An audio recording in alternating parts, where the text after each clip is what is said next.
ጀሞ መስታወት ፋብሪካ ጀርባ በኩል 300 ካሬ ሜትር የሊማት ተነሺ ወይም የከተማ ሊማት ተነሺ ነው። 300 ካሬ ሜትር ለመኖሪያ ምቹ የሆነ አካባቢ ሊዞች መሃል ላይ ነው።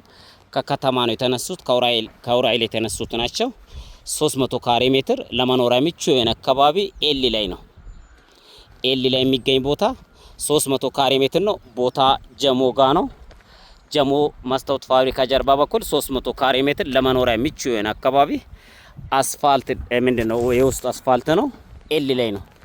300 ካሬ ሜትር መሸጫ ዋጋ 15 ሚሊዮን 500 ሺህ ብር ነው። ቦታ ጀሞ ትራፊክ ማብራት ጀርባ በኩል መስታወት ፋብሪካ ጀርባ በኩል የሚገኝ በሊዞች መሃል ላይ ነው። ከሊማት ተነሺ የከተማ ሊማት ተነሺ ናቸው። ቦታ ጀሞ ጋ ነው። ማምለጥ የሌለበት እድል፣ ፈጥናችሁ የራሳችሁ አድርጉ። ማንኛውን ግንባታ መገንባት ይቻላል። የሊማት ተነሺ ቦታ ነው፣ አያስገድድም። ማንኛውን ግንባታ መገንባት ትችላላችሁ።